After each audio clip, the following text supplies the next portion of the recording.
As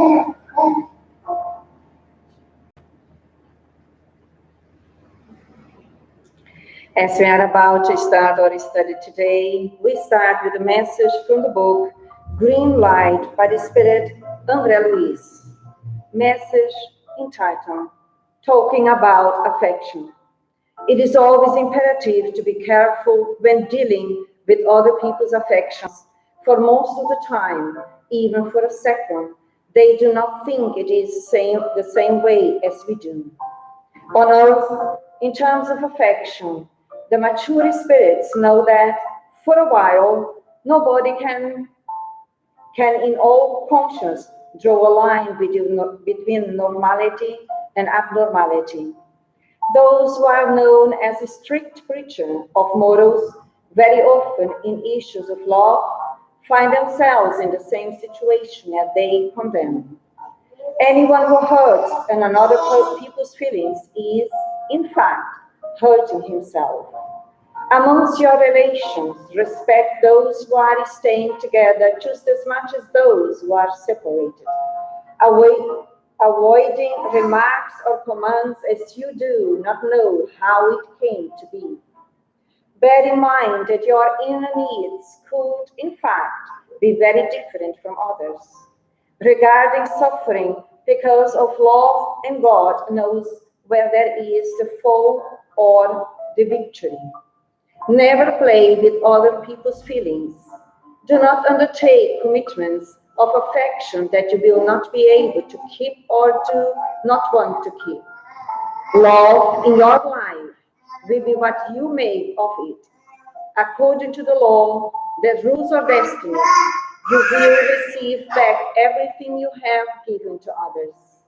In the presence of mistakes in love, if you have never made a mistake by emotion, imagination, intention, or action, then, as Jesus said, the first stone.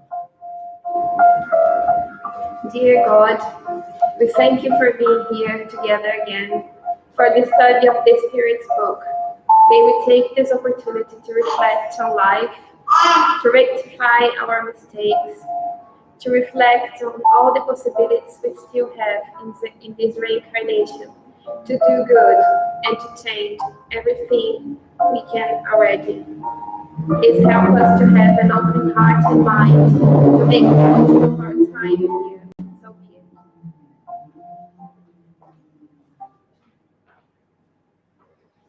So welcome all of us here today, ourselves and all of those in the Spirit who are also with us studying, as we are all learners of Spiritism. Granted the possibility for us to be together and also to learn and carry on our studies.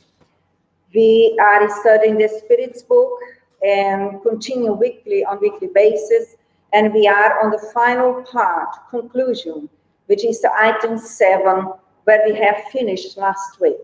And the teachings from this conclusion of the Spirit's book are from St. Augustine. The Spirit's book is based on the teachings of the enlightened spirits who are bringing the good news from Jesus, who brings the words of God towards all of us as humanity. And Allan Kardec was the codifier of the Spirit's book. So we carry on today on the conclusion, item 7. And we finished last week where we were discussing about the phenomena, that we refer to the 3 different groups of people, believers, those who follow more the phenomena, and the other ones, those who are more on the philosophical level, and the other ones who are more on the practical level, which is living the teachings which we are granted here all together. That was the last slide that we saw, and now we carry on then on the next one. So we started gradually. It says, the second effect, because the first one, if you go back just to situate ourselves, as we saw here, the observation, as I said, and then the last part we finished. For spiritists will defend their lives like anyone else, but an indifference towards death enables them to accept its inevitability without complaint or regret. as something happy rather than dreadful, due to the certainty of the ensuing state. Meaning that for us, death is part of life, understanding that we are essentially spirits who have a spiritual body or astral body, as sometimes we may read, and we express ourselves through the physical body. So when it's time that the physical body dies as a natural process in nature, we carry on alive. And bearing that in mind, then the next slide says, the second effect, perhaps as general as the first, is resignation in the face of life's afflictions. Let's explore the first phrase here. The belief in the immortality of the soul, the belief of the life after death, as we say, the belief of doing good, because doing good to others means doing good to ourselves and building a healthier life in our destinies. So what do we understand here then when St. Augustine is carrying on with his teachings and says, the second effect, perhaps as general as the first, is resignation in the face of life's affliction. What are examples of life's afflictions? Are they equal for all of us? They are different, but in Spiritism we understand that the afflictions are the result of our imperfections, and we have resignation because we know there's a lot of progress and we will eventually become better, and we won't feel afflicted anymore. So I think it's like a bomb. Correct. What is resignation? Let's imagine those who never heard. Well, how would we say, what is resignation? How could we explain according to our understanding today? For me, it would be accepting the situation, but trying to change it. Okay. Accepting things they are, always to make movements to change it. Resignation is a vice or a virtue? Virtue. And anything else regarding resignation? For me, it's a word that's difficult to understand, because I always thought that the resignation would be just accept, as Cynthia said, you can make change, but some things in life you cannot change. Why not? Because it's what supposed to be, I don't know. Could we understand, Barbara, for all of us when he's studying? Yes. As immortal beings who follow the law of reincarnation, that means that we come back several times as unique beings as we are, but different existences. And we, before reincarnating, we agreed what we would be going through in terms of freeing ourselves from the afflictions, experiences.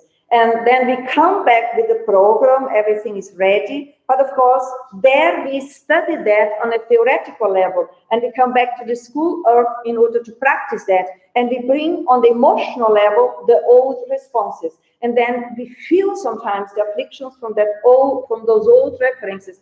But understanding, yes, there are certain aspects in life we cannot change.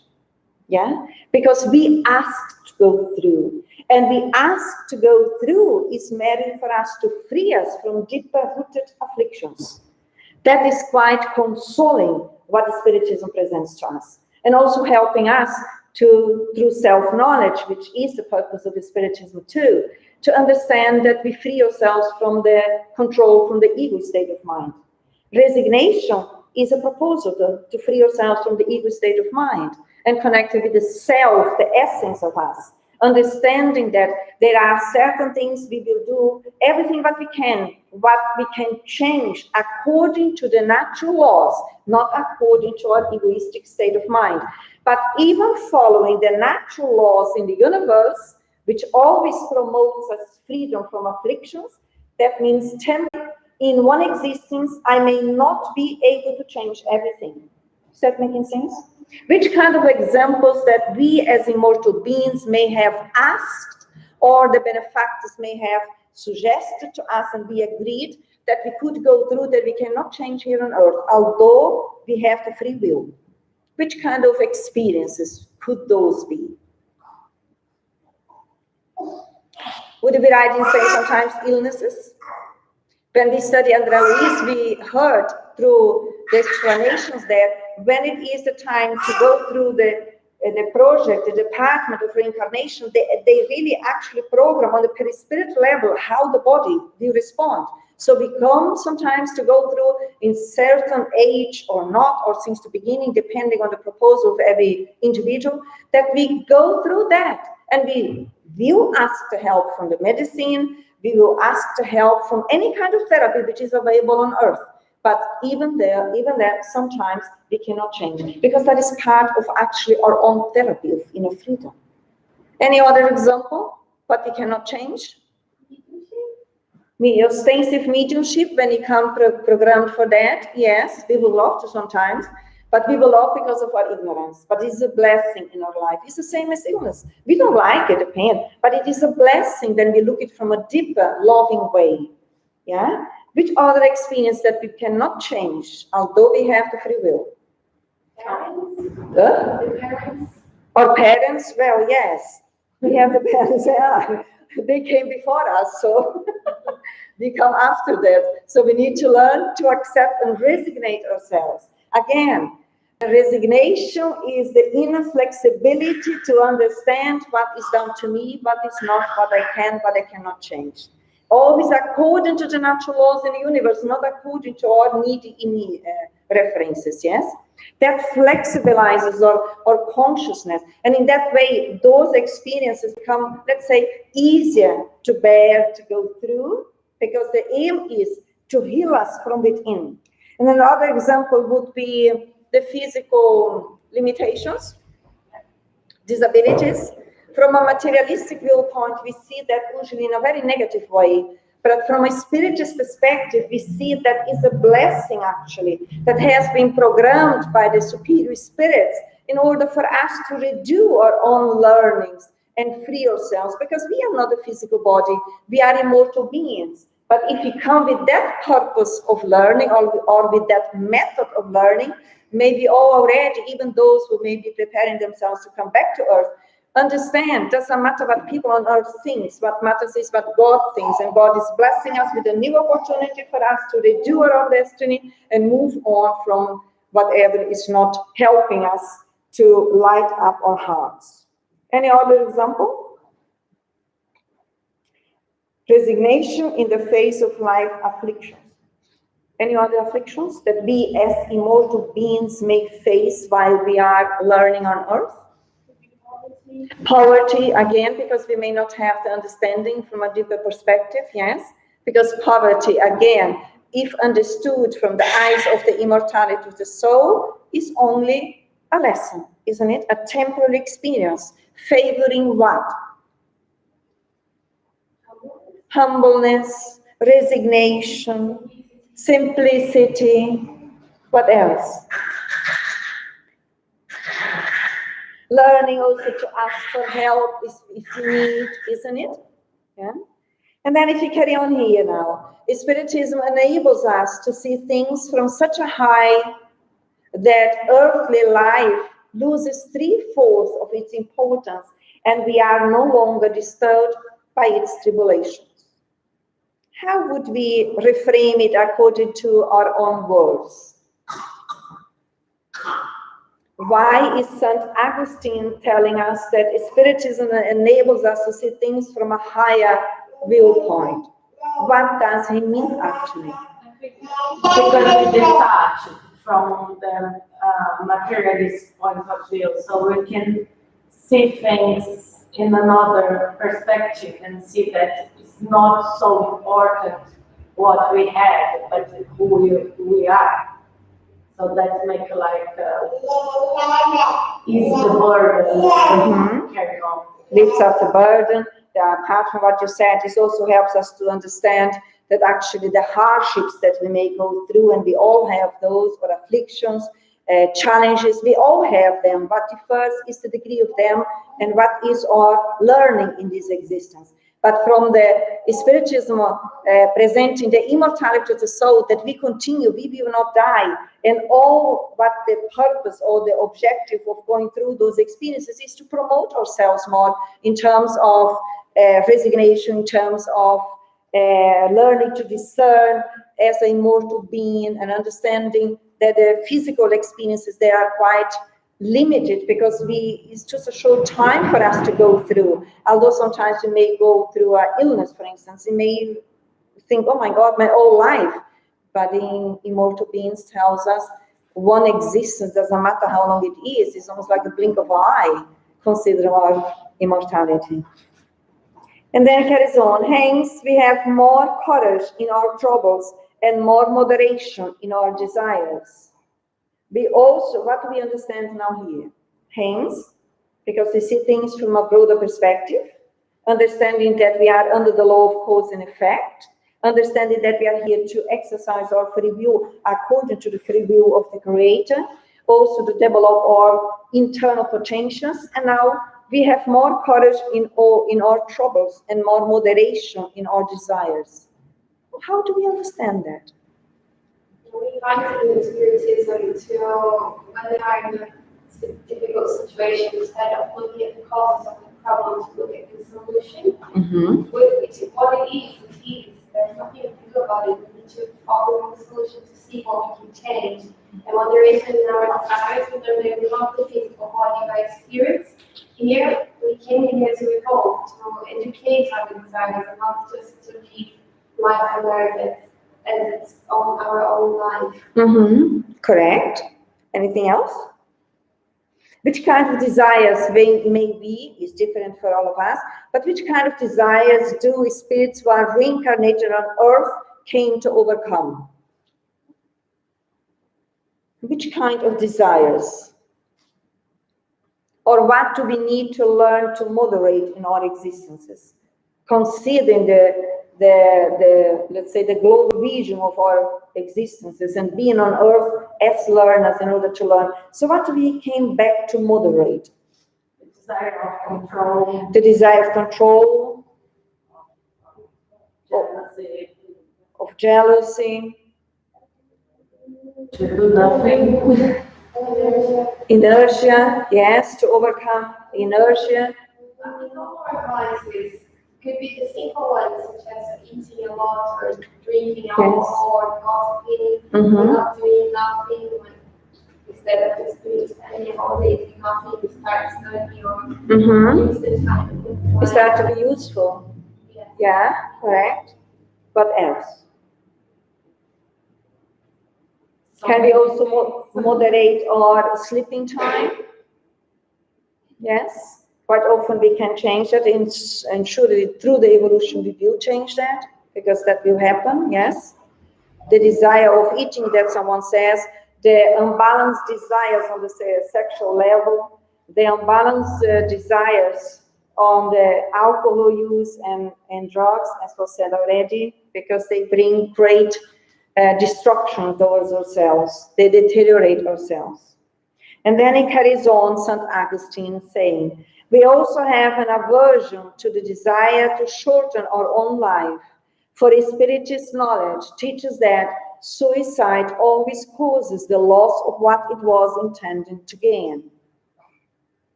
How do we understand this phrase? What is he actually referring to? As life continues in the same way as when we leave Earth, suicide is not a solution for any of our problems. So we learn in Spiritism. We will go to the other side the same way we live here. If it's go for suicide, it's not the best option. So suicide within Spiritism is teaching us that actually doesn't work.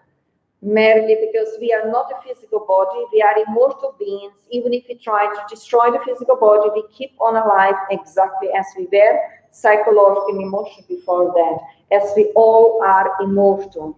And then we can also study through Spiritism what are the causes of intending to commit suicide. Usually we find ourselves in situations that we ask to come back and come through and do it. And we may think that we may not have resistance to face them. But actually, as immortal beings, knowing beforehand that we would have challenging moments and experiences, but we were prepared that we can go through. As long, I would say, as we learn the resignation. Because when we lack resignation, when we lack humbleness, that may become sometimes challenging because life for all of us presents different experiences without asking us sometimes, isn't it? And sometimes also apart from that, we are considered that we are immortal beings. We came from centuries and centuries of experiences. We also may bring our old tendencies that perhaps we went already through this mechanism of, what is the word, fuga? The mechanisms of fuga, who help me? I can't remember the mechanisms that they run away from what we need to face in terms of learning, and that doesn't empower us. Remember, life on earth is a blessing given by God. We are immortal beings. Once everything has prepared for us to come back, let's insist and persist in learning to value our lives and the lives of others, because God created us and no one has the right to take the life for itself. So may we all feel inspired to go through our learnings and experiences, although they are challenging and difficult, we know that, but they have the purpose for us to learn what we haven't learned. And always, always, we are supported by our spiritual guides who are with us. Therefore, no one is alone in any place. That is important to console ourselves. Although I may not have any support on the physical level, but always in the spirit, we have our dear ones who are with us and it's inspiring us for us to stay in the experience and learn from the experience, value life, value the experience in order to grow. Anything else that we take from here? No? Then we move on to the next one. Would you like to read for the please? We do the two phrases, then it's easy to go through. Read the phrase first one, please. The certainty of a future where happiness depends on ourselves, along with the possibility of establishing relationships with those who are dear to us, provides Spiritists with supreme consolation. Let's explore this first phrase. Would you like to comment? It's giving us power to remind ourselves, knowing that the possibilities lies with ourselves and our efforts.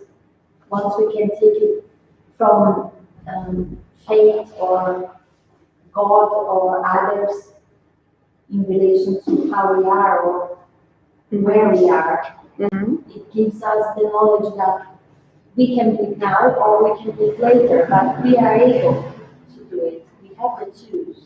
Yes, we came back to do it now because when we look life on earth from the broader perspective, as the Enlightened Spirits are showing, the purpose is for us to invest in our spiritual progress. The rest is our excuses. But I want to go back when he says, apart from what you said, the certainty of the future where happiness depends on ourselves.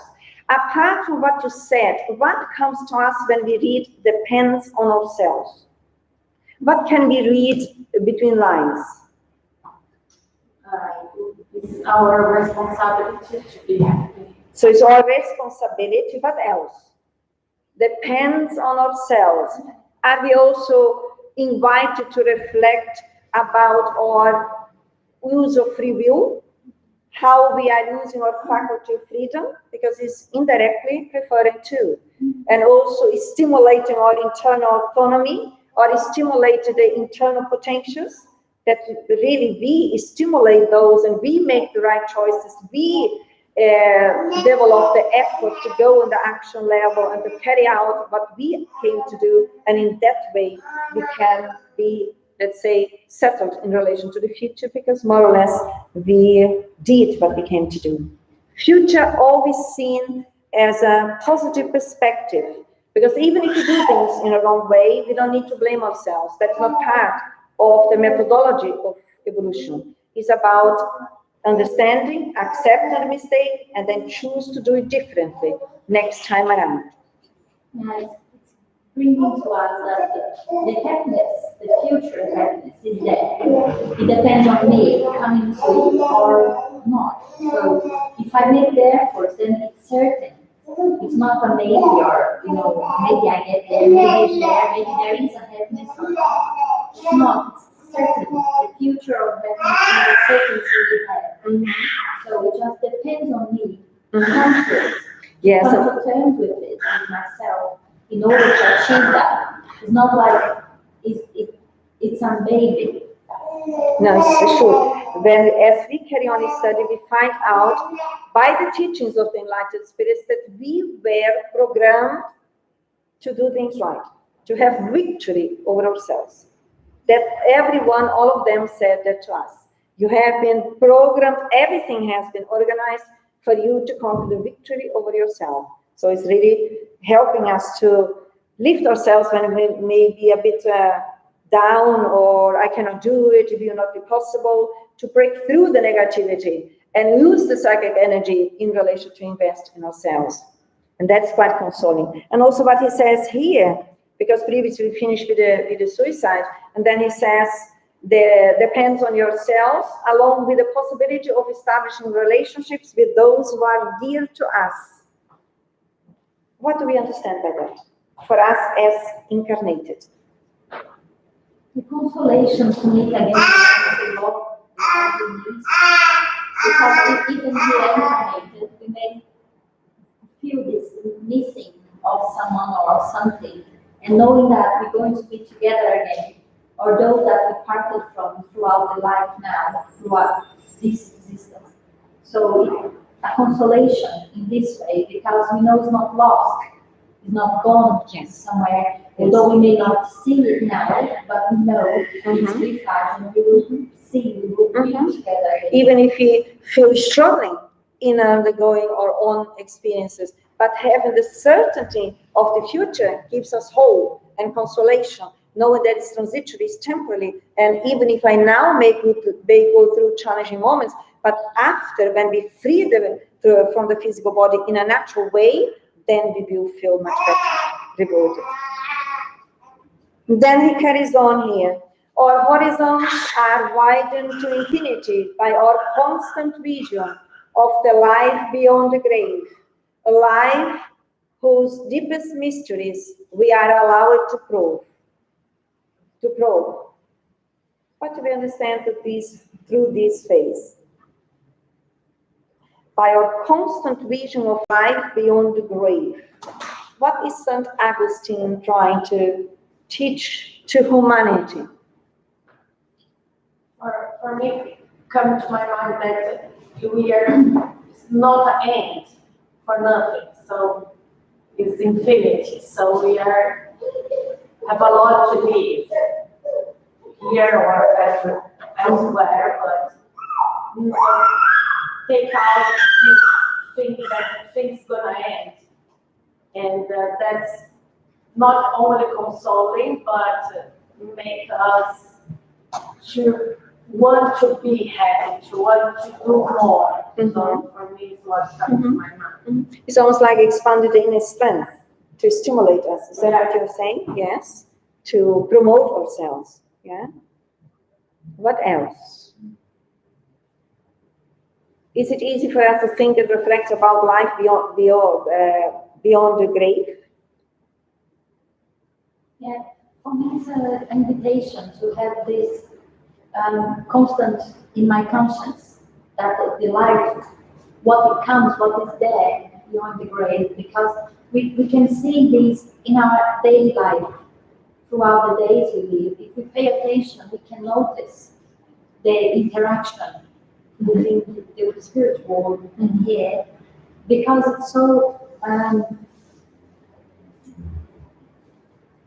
it's light, so it's not easy for the perception. If I am disturbed, if I am temperament, or if I am rebellious, then I won't notice any of these things, even if I have my spirit guide with me, or I'm being in a situation and I'm being protected, I won't have the sense of it because I'm in this turmoil in my mind. But if I come by myself, if I introspect within me, then I'm able to perceive this, and we can see it every day. So this is always for us a reminder and a proof of the life continuing after the grave, and that we are not alone. Correct. And also at the same time, for following your thinking is that even if I may be going through in a cross state of mind, in my turbulence.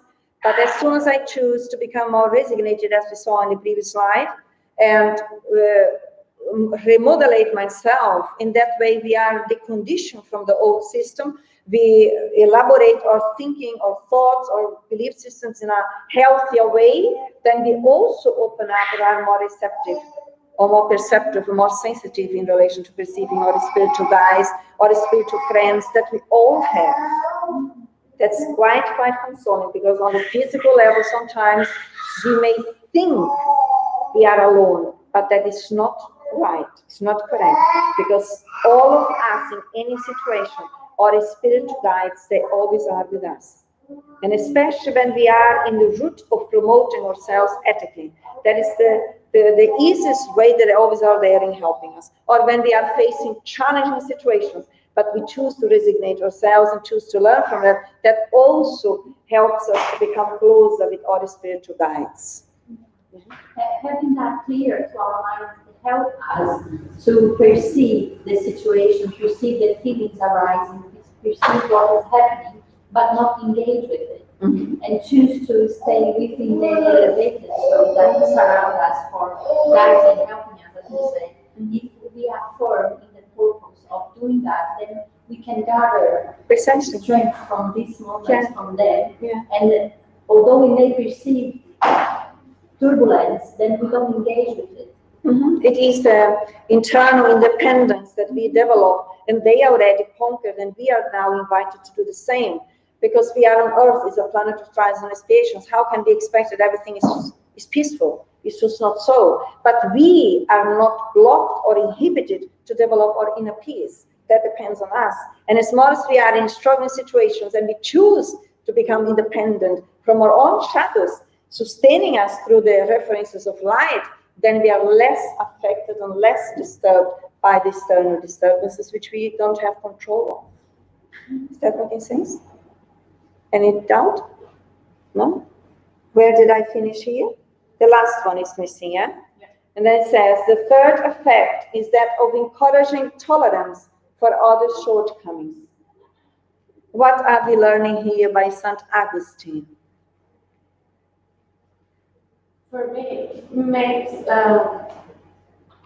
encourage tolerance. It's like everyone is developing virtues as well. So we need to, I don't know if it's tolerated, maybe it's kind of hard to say tolerated, but be patient with others, with their own flaws, so that they are making right choices as well, but everyone has a level.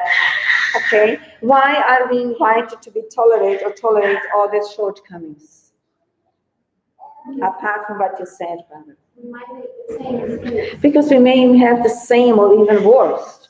So when we are not certain, or we are the difficulty to tolerate other shortcomings, is because usually our shortcomings are bigger than the other ones, and they are blocking us to do it. Yes, because when we diminish our shortcomings in relation to others, then we are learning to tolerate.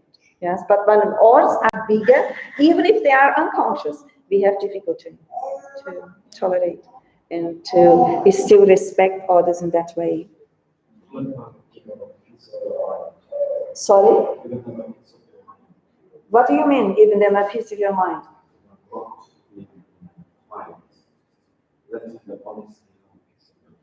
Let them honestly? Have a piece of your mind. How you really feel about it. I'm sorry, I didn't get you. Who understand it? He said that to let them really feel, understand how to feel about it. I think it's the contrary of what is the phrase that bringing to us. I think when St. Augustine, the way that I get it, what you mean. Sorry, I didn't get it first. But here, when he says effects of the encouraging tolerance for other shortcomings, encouraging tolerance for other shortcomings doesn't mean that in certain situations we may not dialogue. Dialogue is different than projecting my shadows. It doesn't mean that in this proposal we may not be like parents, or in certain situations where you are, that you have the need to pronounce yourself, to talk. But the way how we do it will be different. Where it's coming from our emotional state of mind. If we are more, let's say, flexible, adaptable, that comes from a healthy way. But if we are rigid in our way, then it comes from an ill aspect. Yeah? I still remember when you first told me about this reflection and this intolerance with others being the shadows it was being shown of myself I didn't know I had. And then you made a gesture to me and I thought, no. And when I realized that, and I thought it couldn't be, it's so hard to accept at first. And nowadays every time I have this feeling or this uncontentment with something or someone, then I try to introspect and think, what's that telling me about you that I haven't found yet? It's a bit frightening, but it's much more easy to deal with it once we accept, once we tolerate ourselves. We can do the same to the others. And once we have done this within some circumstance, and we see others in that position, we don't have the need to work on that. We already have that. And it doesn't disturb us. We see it, we acknowledge it, and then we just, I don't know how to put it, but it flows with simplicity and humility, and you can help the person from that piece. Yes. So this is what I said previously. When our shadows are bigger, or shortcomings are bigger than the other ones, then we clash. But when we have ownership and we really enlighten our own shadows as valuable human beings as we all are, and more exercise that understanding what we are doing, because the Spiritism is not imposing anything, it's helping us to develop our own freedom, that when we exercise ourselves and overcoming our own shadows, we are working towards self-enlightenment. And we are the first to benefit from it.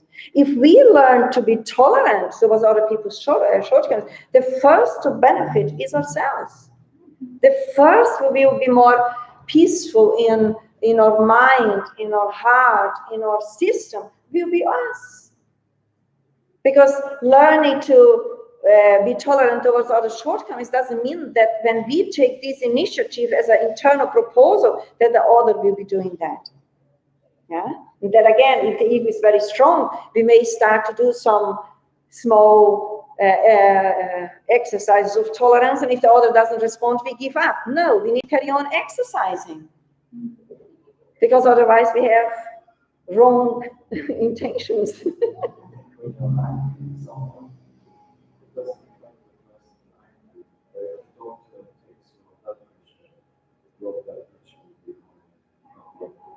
Precisely. Yes, it does harm us. In different ways, the blood, for example, high blood pressure people usually, because the heart is quite high, I tend to say. In other words, there's a lot of emotion, anger, hate sometimes, and very irritation, which is cumulative, and that really, sooner or later, if we don't take responsibility to look after ourselves, that will manifest through the physicality. Yes, and then sometimes we can and we need to go to the doctor and ask for help, because whatever is available we do need to do. But sometimes even when we take medication, it may not stabilize much, and others may, it depends where we are. Because really the cause of it is not on the physical level, it's not on the blood system, it is on our psychological, emotional level. So when we change our belief systems, when we take responsibility to educate our emotions, or primitive emotions, let's say, then we naturally impact our blood system, and it will calm down because we become more calmer, more centered. Yeah. There's a lot of inner power that we have when we start to reflect in that way, instead of continuously denigrating other people. When we bring it back, what can I do in this situation? What is down to me? Because when we are in an evil state of mind where the anger, the emotion predominates, we are almost like blind. We cannot see what is down to us. We want to do what other people should be doing, but not what we need to do. And then learn to be wiser minute by minute. What is the universe inviting me to learn in this situation? Because the blood pressure, as I said, the internal agitation, for sure I'm in the wrong track. Because if I'm a bit humble, I will listen to my internal wisdom, which will tell me the feedback. It's not so. Because when we are on the right, right pathway, we usually feel it internally in the most controversial situations. Is that making sense? Last New Year, I went to visit some friends and family, and some I haven't seen for many years. And one was talking, and someone said something that doesn't go with my point of views. And then I said, "Is it? How is that so?" And the person looked right at me with astonishment and said, "You don't know it? You used to know everything, so now you don't know everything anymore." And I thought, how many times I argue with people so passionately, like, I know this is like this because of so and so. So now it's time to say you are right. I was quite fascinated, but here I am now, and I really don't know. I'm learning. It's so much easier internally, isn't it? Yeah, it makes the conversation. Of course, it flows, the dialogue. Much better. Yeah. Otherwise, it's my way or no way. Yeah. Did we finish here? Yes. Then we move on to the next one. Would you be kind to read the first phrase for us, please? Must be admitted, however, that selfishness and everything that issues from our most tenacious sentiments and feelings, and consequently the most difficult result. Let's see up to here. Would you like to comment? What is coming to our minds when we read it, when we heard it? Continue learning from St. Augustine. It must be admitted, however, that selfishness and everything that issues from it are the most tenacious sentiments in humans, and consequently the most difficult to uproot. Why? Because they are hidden within our innermost, our inner self. And for us to acknowledge it and to face it sometimes hurts because we don't want to recognize these things in ourselves. So it's easier to put it in others, put it in situations, in things, in God, in destiny, and something else, than say it is me. It is how I perceive life, it's how I see things. Because that requires me to accept how I am and where I am, and do the efforts I need to change from To do my what I part. want. Yeah. For me, selfishness come to mind that was really important, not far away in our lives, because if you were not selfishness, we would survive in the jungle, in the, I don't know, anywhere. It was in our primitive Yes. phase in our evolution. So Yeah? for that, I think it's so difficult for us to let it go. It's kind of still there in our unconsciousness, but still there. So every time you think to give away, it's kind of not because you want to, but it's still like think as old things. What else? Sometimes the attention is not on the process, it's away, it's gentle, so the attention is gentle, cannot be with the contraction. It cannot be with contraction, and cannot be resolved. It cannot be resolved if you don't enter into feeling and having ownership on our emotions. If you don't want to perceive the uncomfortableness of those primitive emotions, then we also don't give ourselves the opportunity to transcend them. Because we need to feel them in order to acknowledge them, in order then to choose that is part of me, that is the way where I am now, but I choose now to move in a different way. And in that way we are restructuring, reintegrating them. Because selfishness, what you said, Barbara, reminded me, selfishness and pride, as we always say, the major vices in humans, yet the roots of it, the initial part, the principle of it has been given by God to us in order for us to evolve. But the problem is when we learn to use our free will, when we entered and loved to exceed the normality. And now we use the free will for centuries and centuries. Now we need to redo everything and come back to the source. It's also understandable when we look back harshly because we have been quite ignorant in relation to the natural laws. We have been very cross in terms of feelings and knowledge, very radical and very materialistic as well. Even these days, those days, the material view of life is still very strong, and always the material way of life incentivates, stimulates selfishness.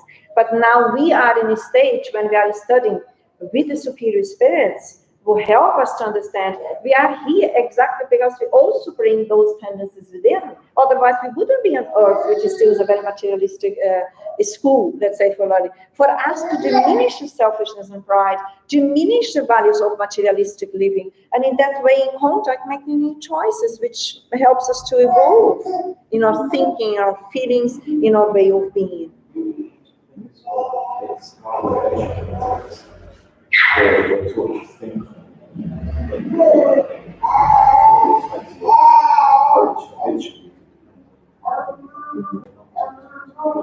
Precisely. courage to explore. So we are like emotionally unspeakable, private. Unconscious. We could easily say unconscious. And that also needs to be seen, at least the way that I now understand it, needs also to be seen in a charitable way. Why?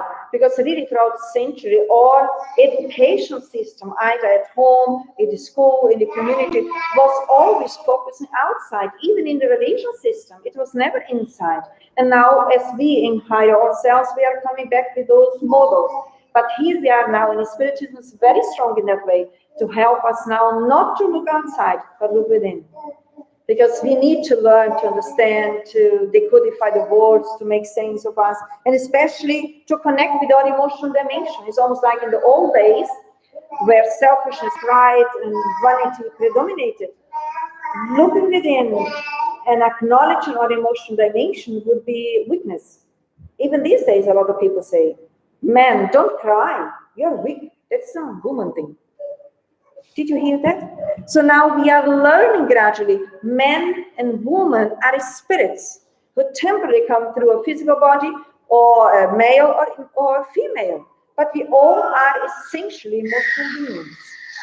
But we are not stimulated as children or as a childhood. And that changes gradually. As each one of us is learning now, when we are in a position of a mother or father, we are also helping now to stimulate that in our children.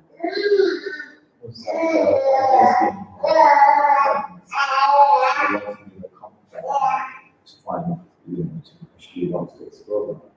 And a lot of women have conversations outside the bar. They were saying the reason they couldn't be with them because at least it could connect with emotion. So that's why we see an increase of this inspiration because Yeah, different experiences that the spirit goes through in order to learn. It's all about us. Yes? Can we move on here? Approved, yes? We can make voluntary sacrifices provided they cost us nothing, and especially provided they deprive us of nothing. What is that? Sorry? What is St. Augustine intending here to teach us? We can make, why is he saying voluntary sacrifices? Provided they cost us nothing. Is he putting a condition here? Can we read it? Which kind of condition is he referring to? If it doesn't hurt, it does not take my strength out, it doesn't take my interest out of the way. If I don't have to give up anything, then I can do it. Correctly. If it doesn't touch on my personal interests, if it doesn't change anything in my comfort zone, if it doesn't invite me to give up anything, and then okay, then I can voluntarily to do something good, isn't it? He's very gentle with us, isn't it? Because really, how can we evolve if we think in that way, isn't it? If the time is for nothing, but yeah, of course I can do it. Of course. Money is still access and irresistible attraction on the majority of humankind, and very few understand the word superfluous in connection with their own selves. Thus, the renunciation of the ego is the most eminent sign of progress. What is St. Augustine teaching us about money? How do we as immortal beings understand it in this evolutionary stage where we are? Money still exerts an irresistible attraction on the majority of humankind. What he means by that? I think it's enlightening us of our unconscious about our drive to money, towards money. For how many of us it is unconscious, the choices we make without knowing. We choose the road above the right of what we need. We choose the superfluous above the need, above what the self needs, towards what degrades us. Mm-hmm. Because we have no understanding, no conscience of we're doing this. We truly believe we're not. It makes me think of Saul, of Paul. Yeah. Mm-hmm. At the beginning, he had such enlightenment, such knowledge, and he was so full of certainty that was right. It's like us nowadays. I have to work like this. I have to do this job to this date, this time, because I need this money for this, and this is logical. I'm an earth, I'm in the body, I need things, I need the money to supply for them. But then, no, this is necessary, not superfluous. And once we come to look at what is necessary to the human being, then it changes the values. When we still are very, here in relation to money, between lines, at least the way that I see it, he's really telling us where we are, or inviting us to reflect where we are in terms of the materialistic way of living on earth. Because if money is very, very important to me, and as you said, I need to do this after that time, but I'm responsible how I manage my time. I'm responsible how I use it. And then it's more as I work, more I spend, and then I have different needs, then I need to work more, and then in order to cover that, and then I just realize gradually that my existence is based on working, and my necessities are based on what is transitory. So there is another question in the Spirits book, which I like pretty much on that. When we focus on what is essential to us on earth, then normal natural necessities will be given to us, will be provided by God to us. But the superfluous values and necessities which we created, we need to decondition ourselves from. And how challenging it is for us to take ourselves of these passions we bring with us. Yeah. The selfishness we just talked about. Mm-hmm. Because I need, I like it, I want it, and we just feel and then go with it. But if we stop ourselves and think, then if we try to hold back and wait a moment and let that feeling go and watch it, and then it's easier. But how often do we do that on a daily basis? What do we need to train? In my understanding is to train the willpower based on the rational dimension and guiding the emotion. Otherwise, we are repeating the old systems. The willpower is exercised in relation to what? The natural laws. And as we always say, the rational aspect, we are rational beings already.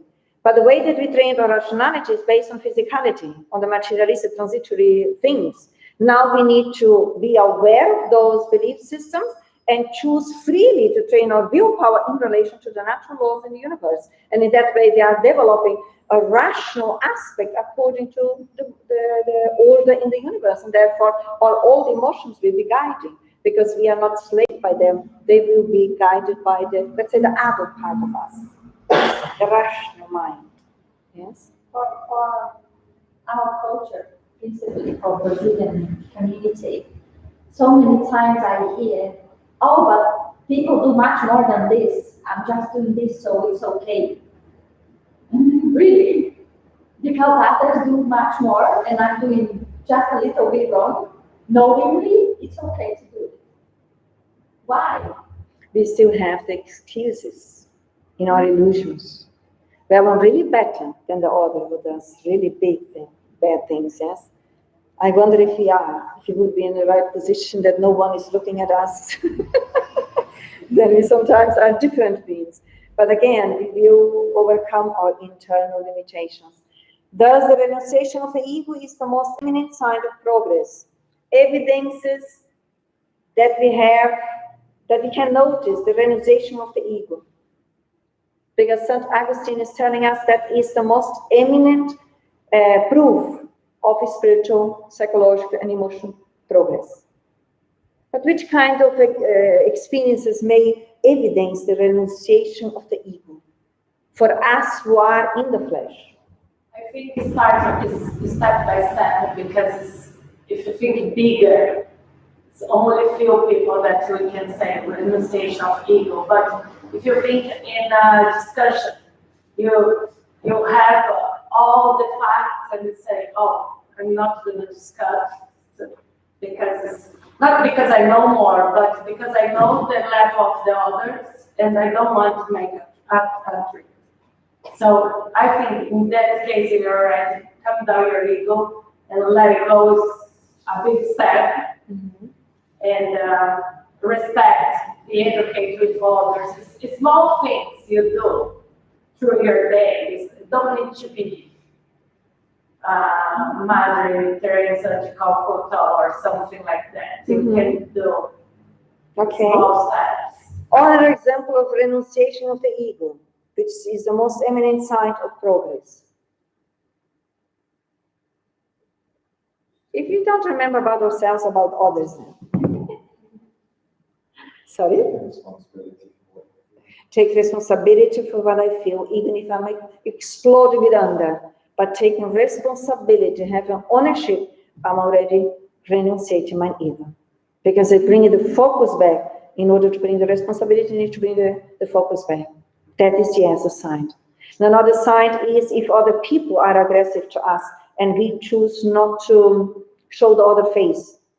You know what I mean? To revidar, I would say in Portuguese, another word which is in English. I would not challenge them, or I would not have that need internally to have my words higher or stronger or louder. And I just can accept that a person is behaving that way, but that belongs to that person. That is also the renunciation of the ego. That we don't, I remember the word, we don't have the need to defend ourselves. Because the need to defend ourselves is always coming from the ego. Once we connect ourselves with the self-level honors, we won't have the need to defend.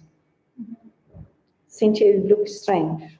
Yeah, I find it very strange. What do you find strange? In regards to the need of not defending ourselves. Because I feel this all the time. The need to defend? Yeah, when a situation happens and then I feel threat, and I feel this need to defend myself. I think I know where you're coming from. You have that distorted, as we could also have that, because we are coming from a very prideful, selfish situation for centuries and centuries. Imagine if someone would say something. We gave the order. And now we are learning, oh my God, but I have the need to defend myself. No, we have the need to learn to position us. Positioning us in certain situations comes from the self.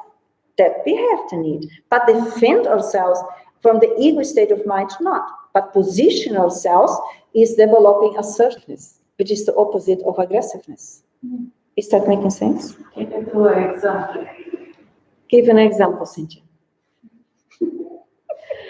Yeah, I have a good one. I was put in a situation where some people were coming and to stay in my place, but no one told me they were staying. So they wanted the tickets that we everything. But no one told me anything that they were staying. So at this point, it was really angry because I assumed it was everything fine, and still today I had to do anything. But I think the assertiveness would be to say, look, I cannot, maybe I can only have like 3 years in my house, not 8. So I know nobody will be a fee, but you would have told me instead of just having this anger all the time. Yes, instead of defending, position would be, by the time that you heard for the first time, whoever person it was, to say, this is the first time that I'm hearing that. I wasn't aware before, therefore I choose to inform you that that is not possible. Is that assertive? Is that educated? Is that imposing? No. No. Yeah?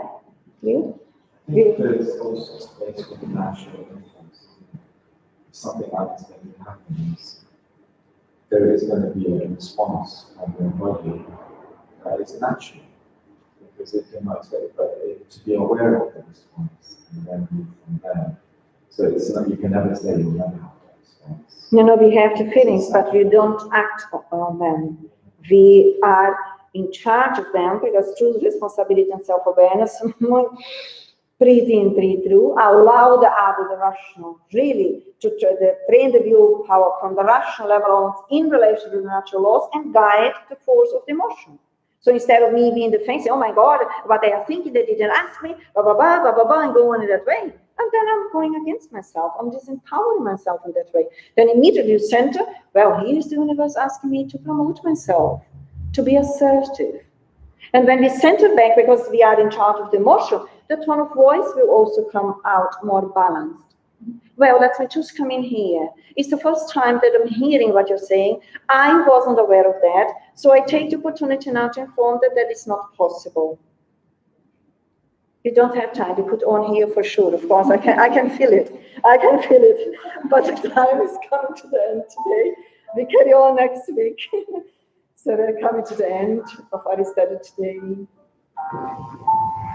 In this loving ambient prepared by the enlightened beings, our spiritual benefactors, who love us all, ourselves and all of those in the spirit, brothers and sisters in humanity as we are. Remembering that we are all learners and students of the natural laws in life, in the universe.